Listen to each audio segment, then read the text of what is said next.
Bruno adjusted the lighting stand, the gentle glow of the hospital room creating a warm halo around Kate and her quadruplets.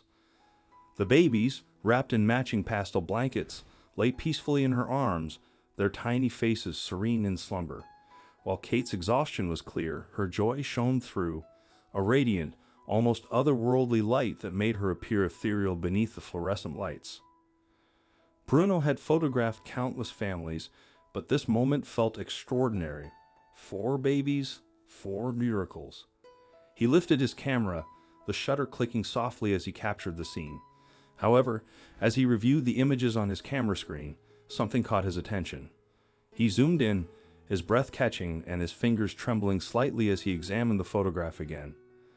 There in the soft focus of the image was something he hadn't noticed before. A knot twisted in his stomach, and the sterile scent of antiseptic suddenly felt overwhelming. The room seemed to close in around him, the walls pressing tighter as his pulse raced in his ears.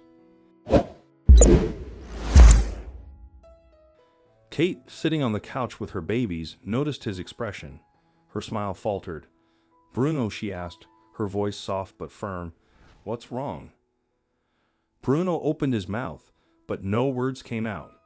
He glanced at the camera again, his grip tightening. The photograph hadn't changed. The truth was still there, staring back at him.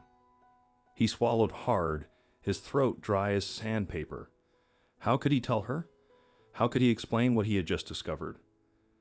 Kate's heart raced as she watched Bruno struggle to speak. Her fingers instinctively tightened around the tiny bodies resting against her chest. "Bruno," she repeated, her voice edged with fear now. "Tell me what's going on." He took a deep breath, his hands trembling as he turned the camera toward her. "Look," he said simply. Kate's eyes flickered to the screen. At first, she saw nothing unusual, just a beautiful image of her holding her 4 babies, their faces serene, the hospital lights casting a soft glow around them. But then she squinted, leaning in closer. Her breath hitched. No, that wasn't possible. Her hand flew to her mouth as she stared at the details she had somehow never noticed before. Baby C, her sweet, fragile baby C, looked different. Not drastically, but undeniably. His nose was slightly wider, his mouth a little fuller, while babies A, B, and D were practically indistinguishable. Baby C stood out. Tears welled in her eyes as she choked out, "Oh my God." Bruno's voice was gentle but firm. "Kate, I think there might have been a mix-up." Kate's mind spun as she clutched baby C tighter. She thought back to the chaos of the NICU, the endless days and nights spent hovering over their incubators. The nurses had always been careful, but there had been moments, hesitations, exchanged glances that she had brushed off as paranoia. Now those memories came rushing back. She remembered the day she found out she was pregnant. The laughter, the tears, the overwhelming joy, and then the ultrasound that changed everything. "Kate," the doctor had said, his voice calm but firm, "you're carrying 4 babies." 4. The word had echoed in her mind, a mix of wonder and terror. Her husband, Daniel, had held her hand tightly, his face pale but determined. They could do this. They had to. But the pregnancy had been anything but easy. The risks, premature birth, gestational diabetes, preeclampsia, loomed over her like a shadow. She spent countless nights in the hospital, monitors strapped to her belly, listening to the rhythmic gallop of 4 tiny hearts. Every week was a milestone. Every day a battle between hope and fear. Then, at 29 weeks, the sharp pain that woke her in the middle of the night, the frantic ride to the hospital, the delivery room, a blur of movement and urgency, and finally, the sound she had been desperate for, tiny, fragile cries one after another. She had sobbed as they placed each baby into the NICU incubators, tubes and wires covering their impossibly small bodies. Kate looked down at baby C, his tiny face nestled against her chest. She had loved him from the moment she held him. She had fought for him, worried for him, prayed for him. No matter what the DNA said, he was hers. "Bruno," she said, her voice breaking, "it doesn't matter." Bruno hesitated. "Kate, I thought you should know."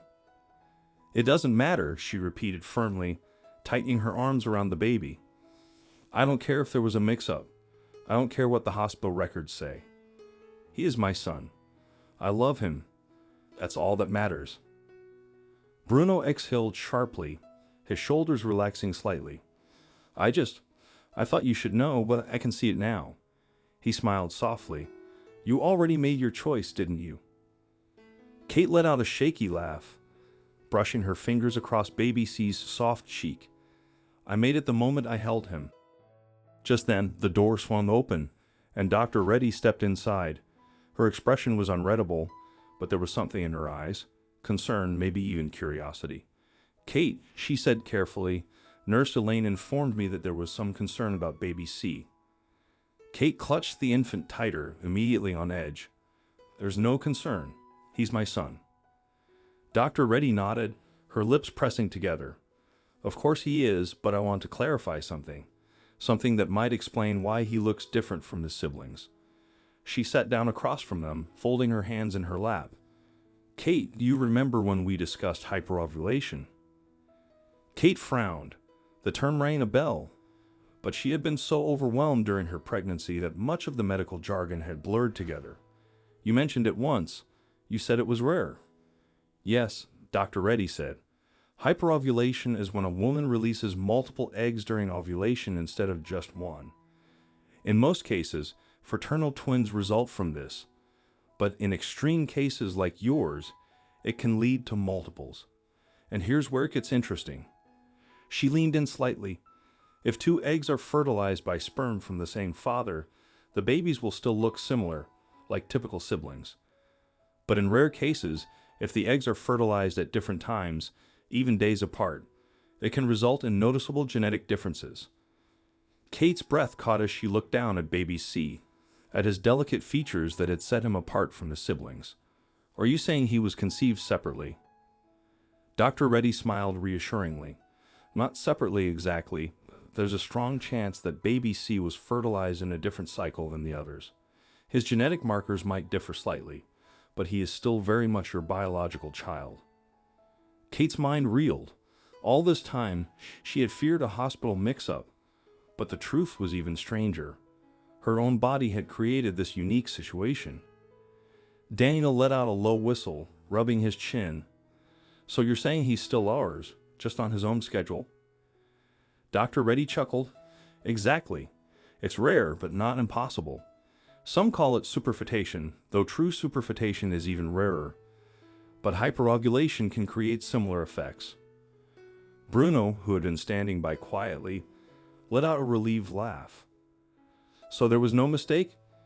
Kate's shoulders relaxed as the tension finally melted away. She let out a soft laugh, shaking her head in disbelief. No mistake, just nature doing its own thing. Looking down at baby C, her heart swelled with love. From the very beginning, she had known in her soul that he was hers, and now she had the proof. No mix-ups, no lost children, just a mother and her 4 miracles, each uniquely special. 4 months later, Bruno returned to Kate's home for another photo shoot. The babies, now named Andrew, Bernie, Charles, and Daniel, were crawling on a spacious couch, their laughter echoing through the room.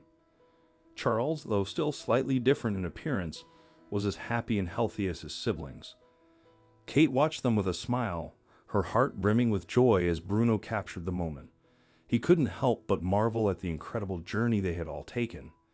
What had begun as a simple photo shoot had transformed into a profound lesson about love, family, and the miracles of life.